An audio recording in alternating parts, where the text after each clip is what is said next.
Coucou jolie communauté, aujourd'hui j'avais envie de partager avec toi quelque chose qui me touche de très très près.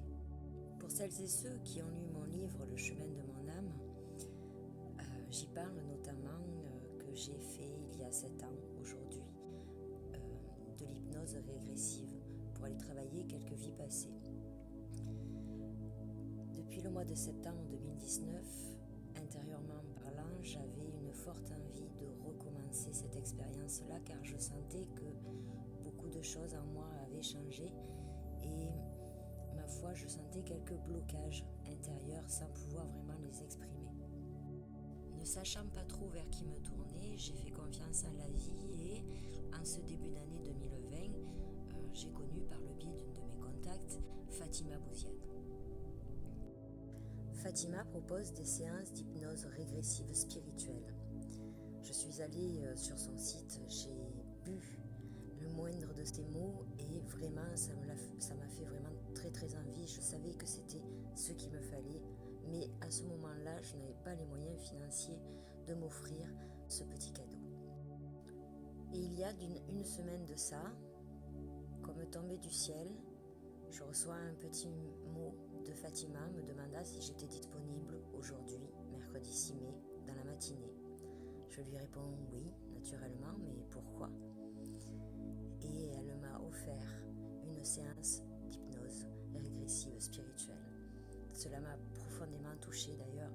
Fatima, si tu regardes cette vidéo, je te remercie parce que ça a bouleversé beaucoup de choses, ce joli cadeau.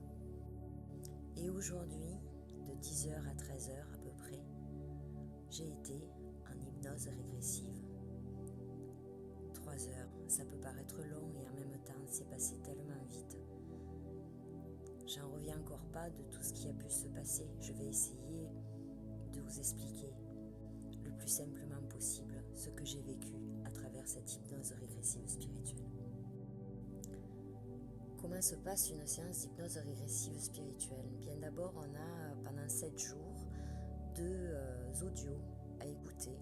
Alors, je les fais un le matin, un le soir, pour préparer un petit peu à cette séance, pour commencer à travailler sur notre inconscient. Ensuite, Fatima m'a envoyé un lien via Zoom, où nous nous sommes connectés ensemble, et je me suis laissée totalement guider de A à Z. Elle a posé des cadres sécuritaires. Je fais de l'hypnose depuis plus de 20 ans et je me suis sentie en totale sécurité, vraiment enveloppée, guidée d'une main de maître. Et avec simplicité et authenticité, j'ai vraiment, sincèrement, énormément apprécié ce partage-là. Et Dieu sait qu'elle a eu beaucoup de boulot parce que je suis assez coriace du mental et ma foi, ça n'a pas été simple pour elle, peu cher. Et puis il est venu un moment où j'ai totalement lâché prise. Je ne me souviens d'ailleurs pas de certaines périodes. Ce qui est génial en plus, c'est qu'elle enregistre en audio et en vidéo la séance. Donc elle me l'a envoyé direct après. J'ai en ma possession toute la séance en audio et vidéo. J'ai pu la re-regarder parce que, bien sûr, même si je suis restée consciente de tout ce qui s'est passé, il y a, vous vous doutez bien, en 3 heures, plein de détails que je ne me souviens absolument plus. Et le fait de la revisionner m'a permis ma foi, de conscientiser encore beaucoup plus de choses finalement. Conjoint à la séance, c'était vraiment fabuleux. Alors pour ceux qui ne connaissent pas, je vous rassure, on reste totalement maître de soi tout le long, de A à Z. Je me rappelle à certains moments, quand mon mental reprenait le dessus, j'étais totalement consciente. Je ne suis pas sortie hors de mon corps à proprement dit. C'est vraiment l'esprit qui voyage tout simplement. Il n'y a absolument aucun danger. C'est tellement bien encadré que j'en suis vraiment ravie, contente, quoi. Et donc, qu'est-ce que cette séance m'a apporté avec quelques heures de recul ? Alors, il faut savoir que derrière, je me suis tapé une siestasse de 3 heures où j'étais, je sais pas où, mais blackout total, repos total. Ça m'a fait un bien fou. Je me sens sereine et régénérée et vraiment recollée à mon cœur, à mon âme. J'étais pleine de doutes, pleine d'hésitation. Et je comprends maintenant, après la séance, pourquoi je réagissais comme ça, pourquoi je n'osais pas mettre en avant tout ce que je pouvais offrir. Et voilà, c'est encore tout frais, hein. Il va y avoir encore des choses qui vont venir à mon esprit petit à petit, mais déjà tout ce que ça a débloqué, c'est magique, quoi. Donc on a commencé par traverser quelques vies passées.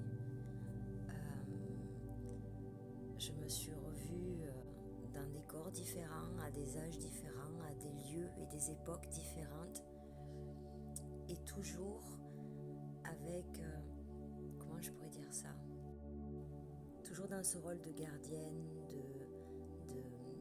de transmission, de guérisseuse, de chamane, osons le dire aujourd'hui. Ça me gêne encore, hein, j'ai encore cette petite gêne, mais ça va passer. Je sais que les jours qui vont suivre vont être guérisseurs aussi et vont me permettre de poser plein de belles choses. D'ailleurs, si je peux vous partager une petite part de mes voyages, je choisirai celui-ci. J'étais dans la peau d'une vieille, ce que je pense être amérindienne.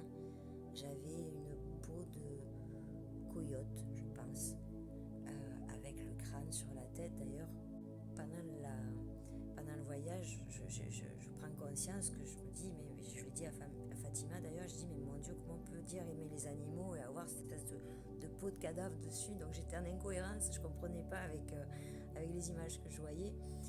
Mais là, c'était mon mental qui reprenait le dessus et qui était là, le bon vieux juge. Et je me trouvais assise au bord d'un feu avec ce que je pensais être mon clan tout autour et avec les enfants très proches de moi.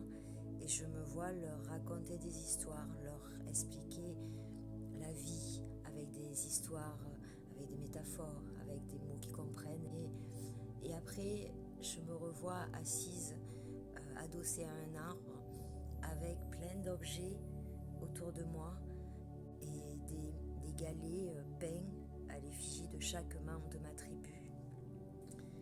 Et j'ai compris que c'était le dernier jour de cette vie-là. Mais elle était tellement pleine d'amour, de douceur, tellement bien accompagnée, retournée à la nature, et c'était bouleversant, vraiment bouleversant. Et à mon dernier souffle, à ce dernier souffle-là, de cette vie-là, je suis guidée vers une grande pièce. Mais c'était tellement immense que j'en voyais pas les bords. Et mon guide est arrivé. Et c'est magique, quoi. Je pourrais vous raconter ça, vous donner des détails, mais déjà d'une, ça m'appartient. Et je veux pas vous induire, si vous êtes amené à faire cette expérience-là, je veux pas vous donner, vous envoyer sur des pistes. Je veux vraiment que vous viviez ça à votre façon. Tout ce que je peux vous dire, c'est que ça m'a fait un bien fou. Ça a remis les pendules à l'heure. Ça me conforte dans ce chemin qui est le mien aujourd'hui. Donc à partir d'aujourd'hui, je vais oser.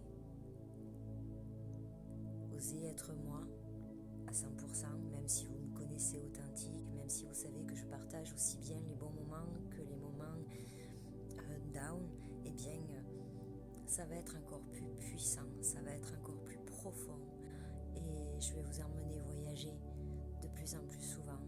Je vais mettre beaucoup plus de choses en place. Je vais oser mettre en avant tout ce que je suis, tout simplement, et vous l'offrir et le partager. Et aussi oser mettre professionnellement en place des choses pour pouvoir encore réaliser plein de choses, encore plein de choses. Et je vous invite à cheminer sur les peurs qui vous empêchent d'être vous-même, qui vous empêchent d'être épanoui et de partager toutes ces belles choses que vous avez à partager. Parce que c'est ça le plus important. Je vous fais plein de gros bisous. Je vous souhaite le meilleur et je vous dis à très bientôt.